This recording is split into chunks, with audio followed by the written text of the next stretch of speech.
Society operates very digitally. We roam the world with our phones digitally. We move easily between countries and everything comes with us. But the one thing that's been left behind is our money. People think our money is digital. We've got internet banking, we've got automatic real-time payments and transactions, card payments. All those things are an overlay of the old money system. When you do a tap on a payment, a lot of things happen in the back end, and linked to that is a lot of parties that have to do things just to make that transaction happen. There's a way to streamline it, obviously, with fraud checks, counterparty risk checks, but there's a better way. If you make it purely digital, in line with society's needs, it removes a lot of the friction, it creates a lot of efficiency, and really provides a new way to use money. Cryptocurrencies, they're not really money, right? So there's a few things that you have to be money, and one of those is have a stable value. So if you've saved 20 grand, you don't want it to be worth 5 grand the following week because Elon Musk tweeted something, right? So that's mainly the reason why they don't work for this. There's trust that you have in where you store your money, right? You store it with your bank, you trust your bank not to lose it. If you don't trust your bank, there's a compensation scheme because they're regulated. So they're kind of a speculative investment, really. A little bit of gambling is involved in there, but they're not really money.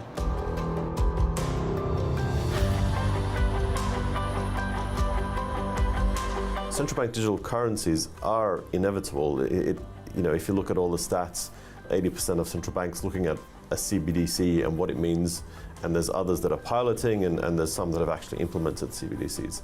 So a central bank digital currency is pretty much a reset of how money should work and how the whole infrastructure should be set out.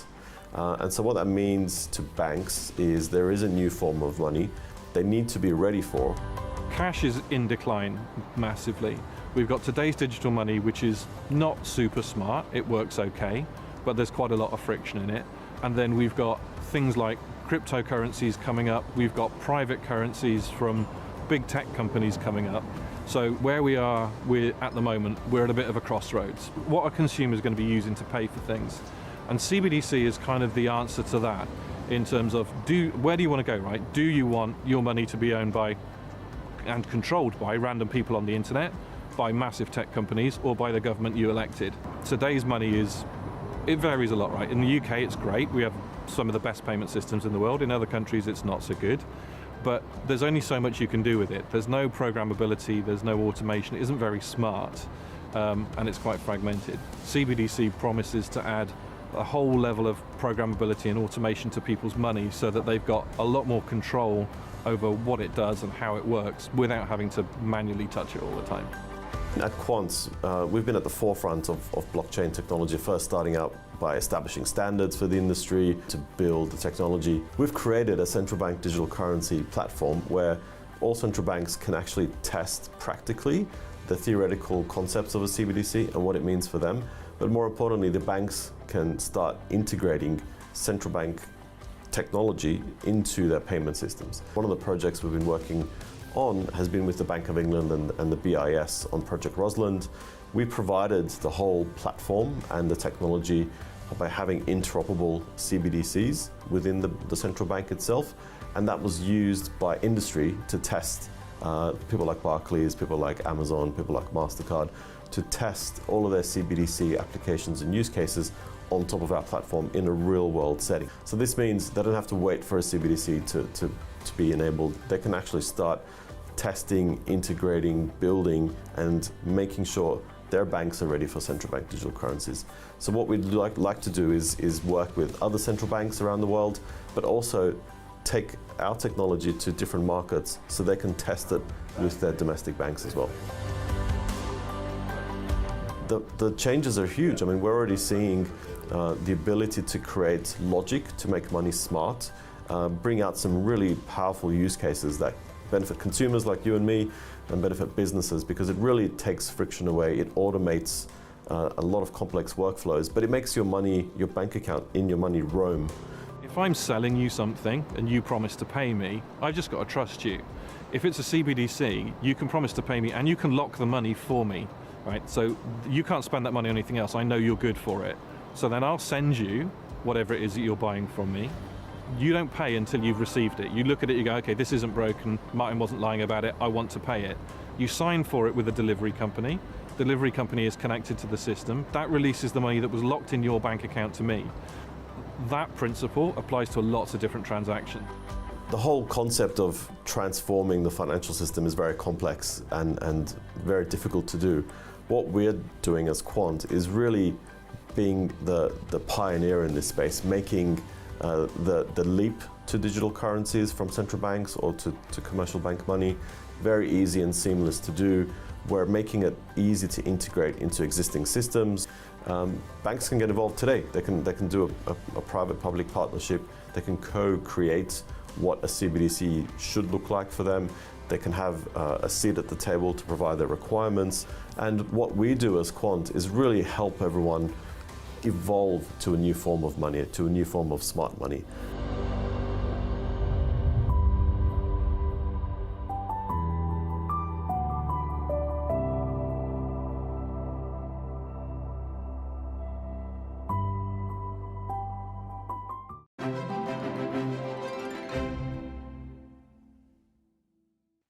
States recently, HM Treasury released a response to their consultation on a digital security sandbox.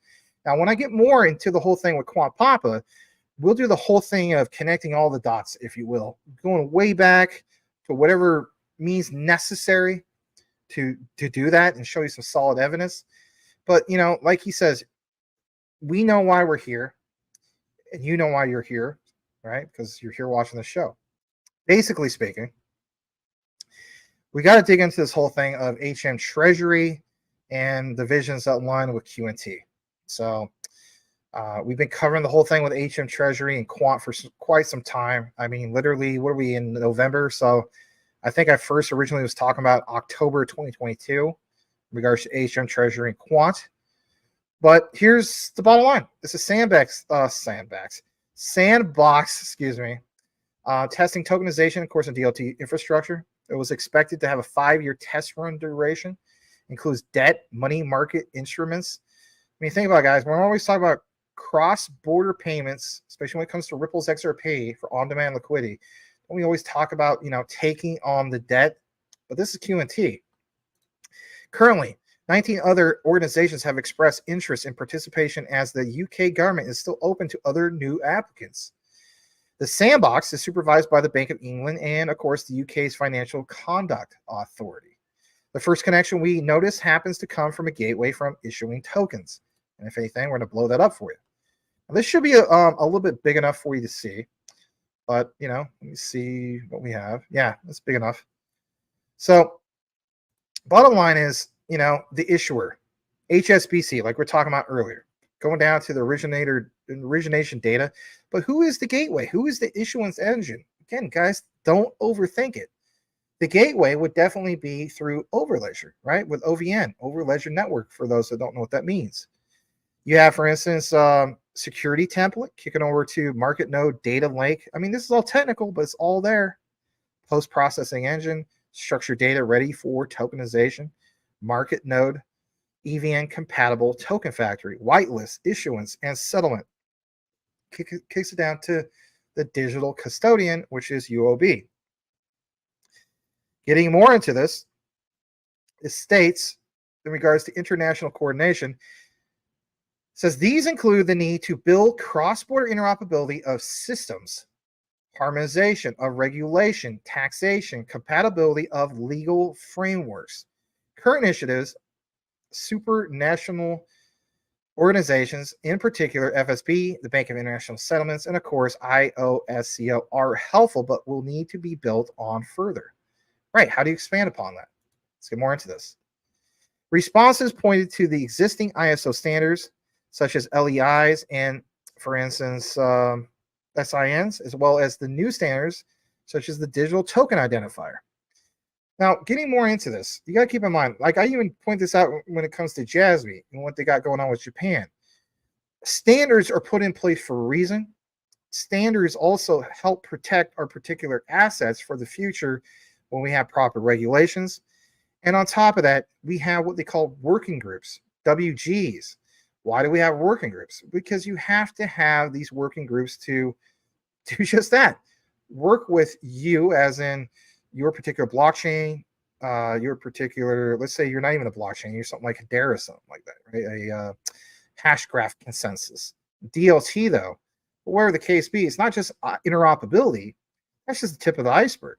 You work with the working groups to ensure that the standards meet the policies that are put into place, especially here coming soon. Proper frameworks equal regulatory compliance for the future. You got to work with the working groups. So look what it says here. But caution that industry is some way from common standards around data formats, APIs, and protocols. You have this whole thing about ISO. Even when you get more into this, and I'll blow this part up a little bit more because it's hard to see if you're boomer effing sooner watching from his couch. Let's share this. This talks about ISO, this particular one. Digital Token Identifier, DTI, registration, assignment, and structure. Part 1, method for registration and assignment. You have this whole thing of this thing broken down. And for those who are saying, well, it's not Quant, it's not QNT, that's a nothing burger. There's a show right there, third from the left, right next to DTI type, QNT. What is highlighted? What even has the icons?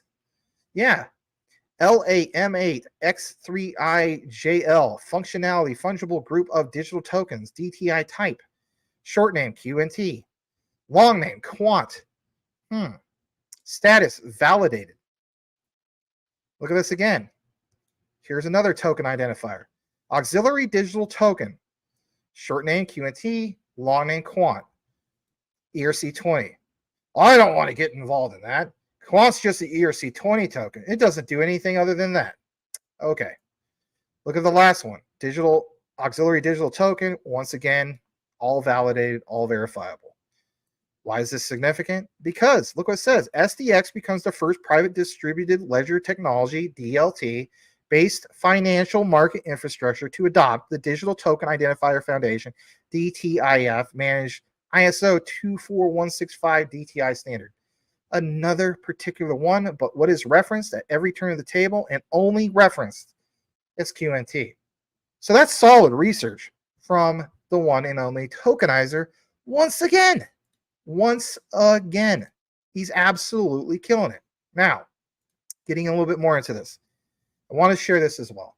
Okay, so tokenizer has this other report, and getting into this, you will see enterprise Ethereum's contributing to SATP. Now, when we had Tokenizer on the show, we talked a little bit about SIA, SATP. We talked a lot about APIs, obviously a little bit of interoperability. Kind of talk your ear off about some of that stuff, right? But what is going on with China? Are they for crypto now? Or are they against it? Or are they doing things in the background like we all were suspicious of them doing a while back? Well, bear with me. Check it out from Tokenizer once again. Weijia Zhang is China's rep for Ethereum's Enterprise Alliance, EEA.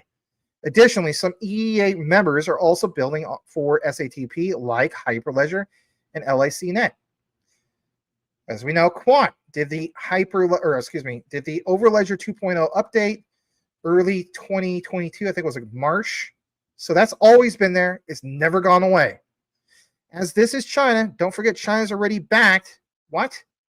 ISO TC 307 standards. So for this whole notion of people saying, there's a few, not a lot, so saying China, no, they're anti-crypto. No.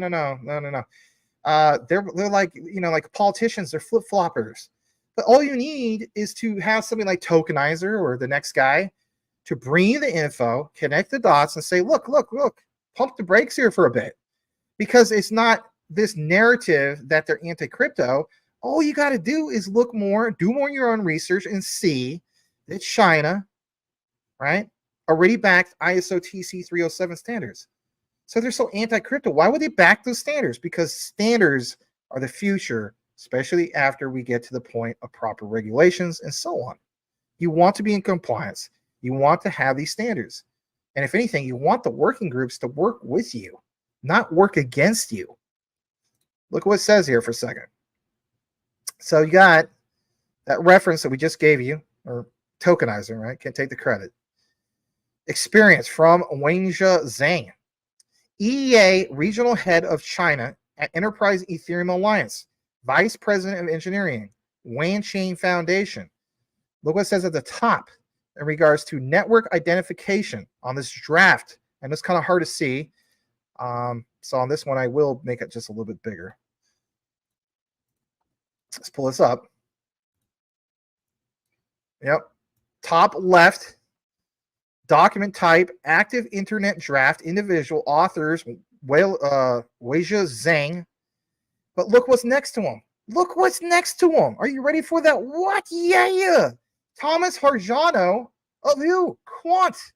Every single turn of the table, we see the Quant network standard, the connection, ISO TC 307.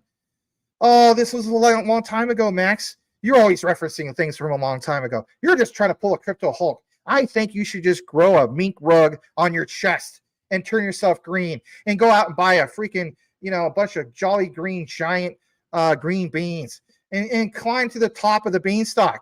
Well, hey, let's hold it off a little bit there, right? Pump the brakes. August 3rd, 2023, last update. That's not that long ago, right? But again, was anybody reporting on this? Not really. But Tokenizer did. He went and found the deep dive info. I'm just delivering it in the form of video. So you see that. And of course, Thomas Arjano. So the two are working together, right? And if anything, this might even pound it home that much more about the whole thing of why did they choose Ethereum? Maybe because they're, trying to prepare themselves for some of the things that you see here. I'm just throwing that out there. We could agree to disagree. Now, what's on the far right? Well, Ethereum Alliance or Enterprise Ethereum Alliance members. Look at some of the big players are here. Even if you're not into Quant, you can respect this. Big players here. You have Consensus. You have Santander. Who is this? You guys know who that is. I don't even have to spell it out for you. Finality, JP Morgan, WAN Chain, NTT Data. You're going to hear a lot more about NTT Data, right? Morpheus Network, LAC Chain, right? LACnet, heck, Microsoft. Who doesn't recognize that? Obviously, Hyperledger, the symbol on the far right. So, I mean, a lot of big players here. A lot. All right, let's get back into this. So, yeah, bottom line. This is China. Don't forget, China's already backed, of course, these standards, so ISO TC 307. And yet, this is another particular one that we gave you in regards to the examples. I think it's a big deal. Now, in conclusion, especially when it comes to my notes, because I've always been, advised to be like Biggie, relax and take notes. So, for you, if you're new to all this, some people ask, like, what is the significance? Why is it so important to have like the ISO TC 307 standard, since we're talking about standards? Great question, right? And what's so important in regards to that, to like the future of blockchain DLT, right? Why is this specific standard? Max, we always talk about ISO 222. Why is so much emphasis on this? Why is China all gung-ho about this? Hey, man, great question. You've got to keep in mind there's several reasons why these things are important. I don't want to get in the whole thing of interoperability. I've talked you guys' ear off over a year about interoperability. That's just the tip of the iceberg, by the way. But there's two specific things I want to get into, and that is of these many different ones. For one, it facilitates innovation and growth with the ISO TC 307 standard. How so? It provides a common foundation for blockchain and DLT. These standards encourage innovation and growth in the industry. It allows developers a function of being able to focus on building new applications and solutions without having to worry about the underlying infrastructure. Yes, hence why Gilbert Veridian always talks about 3 lines of code. This can lead to the development of more efficient, scalable, because Cool Cat's always talking about scalability, and blockchain-based systems. Now, this other one that's really good, because we don't talk about a lot. We always talk about interoperability and APIs, all this other stuff, which, don't get me wrong, it's a big deal. What about getting to the point of mass adoption? I'm more interested in mass adoption as a retail holder of this particular asset. You should be as well. This is going to promote global adoption through the ISO TC 307 standard because it's an international standards, not committee. It's a freaking organization.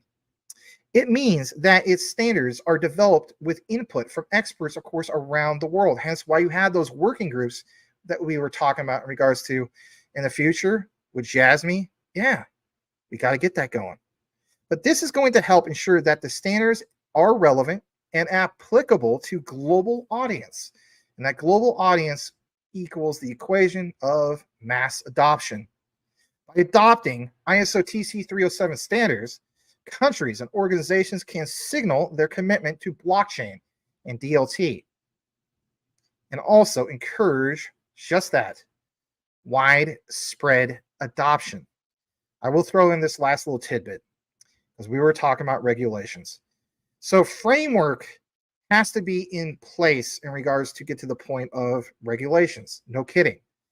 But as blockchain and DLT tech continue to mature, there's a growing need for regulation to ensure that they are used in a responsible and ethical manner. We can't have any more of your scam bankman frauds or your dough cons. ISO TC 307 standards, on the other hand, can provide a framework for regulators to develop effective and proportionate regulations that do not stifle innovation. Right. That's why you see Japan embrace crypto. They're all about innovation.